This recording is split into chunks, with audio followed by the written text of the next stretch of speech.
Hello everyone, welcome to the channel Statistica hub. तो हम past year 2021 वाले paper को सोल्व कर रहे थे, ठीक है, जिसमें हमने कर लिए थे क्वेश्चन नंबर 1 से लेके 25 तक। आज हमारा है डे 12। आज हम डिस्कस करेंगे हमारे क्वेश्चन नंबर 26 को लेके 27 को। ओके, तो बात करते हैं हमारे क्वेश्चन नंबर 26 के ऊपर। तो ये काफी सिंपल सा क्वेश्चन है, रियल एनालिसिस से हमें क्वेश्चन दिया। इसने बोला कि हमें जो फर्स्ट टर्म दे दी, ठीक है, A1 दे दिया है कि A1 इक्वल टू 5। ओके, उसके बाद इन्होंने एक रिकर्सिव फंक्शन दिया, that is something like an plus 1 equal to 3 raise to the power 1/4 into an raise to the power 3/4। ठीक है, कुछ ऐसा फंक्शन हमें दे रखा है। अब इसने क्या पूछा, इसने हमसे पूछा कि इनमें से कौन सी बात सही है। सबसे पहला ऑप्शन है कि जो an हमारे पास सीक्वेंस है, दिस इज मोनोटोनिकली इंक्रीजिंग। ठीक है, मोनोटोनिकली इंक्रीजिंग का मतलब इंक्रीजिंग, ठीक है, या फिर ये इंक्रीजिंग। ओके, मोनोटोनिकली डिक्रीजिंग उसका मतलब घटती जाएगी। ठीक है, किसी भी फॉर्मेट में हो सकती थी। इसने बोला नॉन मोनोटोनिक, हो सकता था बढ़ रही हो सकता था कम हो रही हो, बढ़ रही थी कम हो रही थी, ऐसा भी हो सकता था, मोनोटोन नहीं थी। उसके बाद इसने बोला कि डिक्रीजिंग। ठीक है, डिक्रीजिंग दोनों फॉर्म में हो सकती है, या तो मोनोटोन इंक्रीजिंग या फिर स्ट्रिक्ट इंक्रीजिंग। ठीक है, तो अब हमें क्या देखना है, इनमें से देखना है कि ये कौन सी सीक्वेंस है, लाइक इंक्रीजिंग है, डिक्रीजिंग है, कैसी है। अलोंग विद दैट इसने पूछा है कि इसकी लिमिटिंग वैल्यू क्या होगी। ठीक है, तो सबसे पहले हम लिमिट वाले फंक्शन के ऊपर बात कर लेते हैं। इसने जैसे लिमिट के बारे में बोला, तो अगर मेरे पास an कोई सीक्वेंस है, if this is a sequence and if this sequence is going to be convergent, in that case हमारे पास जो an प्लस 1 वाली लिमिट होगी और जो an वाली लिमिट होगी, दिस विल बी सेम। ठीक है, पढ़ा हुआ जैसे कि मेरे पास सीक्वेंस थी an, ठीक है, ये कोई भी सीक्वेंस थी, तो इसकी टर्म होगी a1 a2 डो सो ऑन an, ऐसे something like an plus 1 and sequence चलती रहेगी। ठीक है, तो सीक्वेंस अगर चलती रहेगी हमारे पास, तो अगर ये कन्वर्ज कर रही होगी, तो जैसे a1 मेरे पास कुछ यहाँ पे रहा होगा, a2 कुछ यहाँ पे रहा होगा, a3 कुछ यहाँ पे रहा होगा, a4 यहाँ पे रहा होगा, कन्वर्ज करना है इसको इवेंचुअली नंबर के ऊपर। तो जैसे मैं एंडिंग टर्म्स के ऊपर बात करूंगा, जो लास्ट में टर्म्स होंगी, तो उसमें जो an की लिमिट होगी और जो an प्लस 1 की लिमिट होगी, दिस विल बी सेम, क्योंकि कन्वर्जेंट सीक्वेंस है। ओके, इसका रोल हम यहाँ पे यूज करेंगे। तो इसको यूज करने का सिंपल सा तरीका है, जो हमारे पास रिकर्सिव फंक्शन दे रखा है उसके अंदर वैल्यू पुट कर देंगे। कैसे कि हमें पता है कि limit n tending to infinity an plus 1, this will be equal to limit n tending to infinity an। ठीक है, अब हमने यहाँ पे फंक्शन में कुछ कुछ वैल्यू दे रखी है, तो an प्लस 1 की लिमिट होगी वो इसकी लिमिट होगी। Okay, so limit n tending to infinity, और अज्यूम कर लो कि ये वाली जो हमारे पास लिमिट है, this is l। Okay, I don't know l की वैल्यू क्या है। तो इसको जैसे मैं पुट ऑन करता हूं, तो जैसे इसके ऊपर पुट ऑन करेंगे, सो क्या हो जाएगा, 3 raise to the power 1/4। Okay, और an raise to the power 1 3/4 equal to limit n tending to infinity an। ठीक है, अब ये वाली चीज l होगी। ओके, उसके रेस्पेक्ट में ये वाली चीज भी l होगी। तो जैसे मैं इसको सोल्व करूंगा, 3 raise to the power 1/4 into l raise to the power 3/4 that equal to l। ठीक है, इसको सोल्व करेंगे, तो जैसे इसको सोल्व करेंगे तो क्या बन जाएगा, 1/4 minus 3/4, that sorry 3 equal to 1/4 into l minus, अच्छा 1 माइनस 3/4। ठीक है, सो हमारे पास l की वैल्यू आ गई है 3। ओके, तो मेरे को पता चला कि मेरे पास जो l की वैल्यू है दैट इज 3। तो मेरे पास ऑप्शन ए बी सी में से होगा। सबसे पहली चीज डी ऑप्शन हमारे पास नेग्लेक्ट हो गया, जैसे मैंने लिमिट के ऊपर बात की। अब हम बात करते हैं कि इंक्रीजिंग हो या डिक्रीजिंग, तो उसके लिए थोड़ी सी वैल्यू देख लेते हैं। तो जैसे मेरे को इसने a1 की वैल्यू दे रखी है कि a1 इक्वल टू 5 है मेरे पास, और an प्लस 1 की वैल्यू अगर मैं देखता हूँ, that is 3 raise to the power 1/4 into an raise to the power 3/4। ठीक है, अब देखो इसको सिंपल सा तरीका है इसको, मतलब या तो तुम ये कर सकते हो कि मेरे पास a1 गिवन है, a2 को फाइंड करो, a3 को फाइंड करो, थोड़ा कंपैरिजन कर लो। बाकी उससे दूसरा तरीका तुम देख सकते हो कि अगर मैं an प्लस 1 के ऊपर बात करता हूँ, तो ये वाली टर्म तो कांस्टेंट है, ये हमेशा कांस्टेंट रहेगी। हमेशा क्या होगा, इवेंचुअली जो ये वाली टर्म है इसके ऊपर काम करने होंगे। तो ये क्या है, an raise to the power 3/4। ठीक है, अब 3/4 इज ए फ्रैक्शनल नंबर, तो इसका मतलब ये जो हम पावर लेंगे वो और कम होती जाएगी अगर हम फ्रैक्शन लेते जाते हैं तो। ठीक है, क्योंकि ये मतलब एक रियल नंबर नहीं है, 1 से बड़ा नहीं है, 0 से 1 के बीच में लाई कर रहा है, दैट मीन्स ये कम कर देगा। सो बेसिकली जो अगली टर्म हमारे पास होगी, जो भी an प्लस 1 होगी, वो हमेशा छोटी होगी an से। ठीक है, so this is monotone decreasing limit n tending to infinity an equal to 3। So हमारे पास इसका आंसर हो गया ऑप्शन बी। ठीक है, काफी सिंपल क्वेश्चन था, एज सच इसमें कुछ करना नहीं था, बहुत ही सिंपल था, बेसिक डेफिनेशन था, बेसिक लिमिट वाला था। ठीक है, अब बात करते हैं क्वेश्चन नंबर 27 के ऊपर। ओके, तो हमारे पास क्वेश्चन नंबर 27 भी काफी ठीक सा क्वेश्चन दे रखा है। ठीक है, इसमें थोड़ा सा कैलकुलेशन होगा आई गेस। हाँ, ठीक है, बात कर लेते हैं इस क्वेश्चन के ऊपर। तो इन्होंने बोला कि इन्होंने क्या बोला है, इन्होंने बोला है कि हमारे पास एक एच नोट गिवन है। ठीक है, थोड़ा यहाँ पे रफ सा है, इसको साफ साफ लिख लेते हैं। यहाँ पे साफ साफ तो नहीं होगा क्योंकि मेरी राइटिंग ही गंदी है। सो इन्होंने बोला कि एच नोट मेरे पास क्या है कि जो हमारा फंक्शन और we can say random variable X है, this is following F note. Okay, कोई हमारे पास डिस्ट्रीब्यूशन था, उसका कुछ पीडीएफ वगैरह था, एफ नोट था, ये एक्स उसको फॉलो कर रहा था। फिर इसने बोला कि हमारे पास h1 है, this h1 says that x follows f1। ठीक है, f नोट एंड f1 अलग अलग है, दोनों हाइपोथेसिस के अकॉर्डिंग है। ओके, फिर इसने जो सैंपल साइज दिया है दैट इज 1।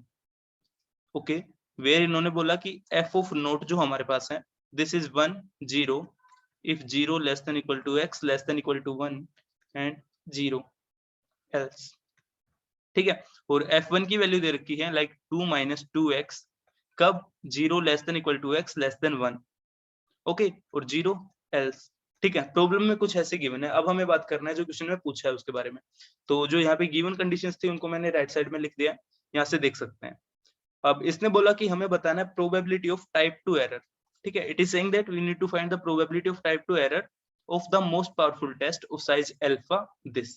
ठीक है, तो इसमें देखो अल्फा की वैल्यू भी दे रखी है और कुछ कुछ दे रखा है, मतलब बहुत कुछ दे रखा है। तो इसको देख के सीधा पता चल रहा है कि इसमें सबसे पहले तो एनपी लेमा लगेगा, जिससे कि हम क्रिटिकल रीजन फाइंड आउट करेंगे, सो दैट हम प्रोबेबिलिटी के ऊपर काम करेंगे। तो किस वे में प्रोसीड करेंगे उसके ऊपर बात करते हैं।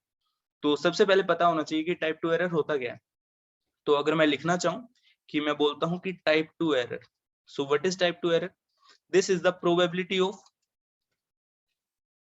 Acceptance of H naught given that h1। ठीक है, टाइप 2 एरर हमारे पास कुछ ये होता है कि अगर हमारे पास h1 ठीक था, ठीक है, h1 ठीक था, उसके चलते हुए हमने h नोट को ही एक्सेप्ट कर लिया, इसको हम टाइप 2 एरर बोलते हैं। ठीक है, तो हमें ये चीज फाइंड आउट करनी है। तो सबसे पहले तो हमें क्रिटिकल रीजन डिफाइन करना होगा, उसके लिए हम एनपी लेमा यूज करेंगे। वो क्या बोलते हैं कि तुम एक लाइक्लीहुड लिखो L1 divided by L note greater than k।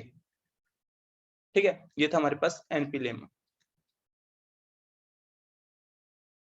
ठीक है, अब ये L1 और L नोट क्या है, हमारे पास L1 हो गया लाइक्लीहुड फंक्शन अंडर H1 और L नोट हो गया likelihood function under H note. ठीक है, बट यहाँ पे इसने क्या बोला था, अभी मैंने बोला था कि सैंपल साइज क्या दे रखा है 1। ठीक है, सैंपल साइज 1 दिया है, इसका मतलब ये क्वेश्चन काफी इजी हो गया। जैसे इसने सैंपल साइज डिफाइन किया उसकी यूज हम यहाँ पे करेंगे। तो L1 के अकॉर्डिंग जो हमारे पास सैंपल का साइज 1 है, सो बेसिकली उसका ही पीडीएफ लिख देंगे। तो उसका पीडीएफ क्या हो गया 2 - 2x। Okay, so this will be like 2 - 2x divided by 1 greater than k। ठीक है, इसको सोल्व करेंगे हम।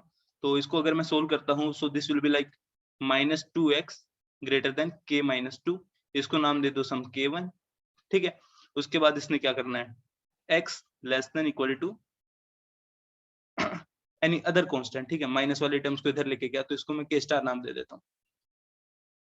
ठीक है, तो मेरे पास कुछ ऐसा डिफाइन हो गया कि क्रिटिकल रीजन क्या है, x less than equal to, और we can say simply less than equal to, मैंने गलती से लिख लिया कि x less than some k note, और we can say k star. ठीक है, कुछ क्रिटिकल रीजन ऐसे डिफाइन हुआ है, इसमें कुछ नहीं था, सिंपल सा था।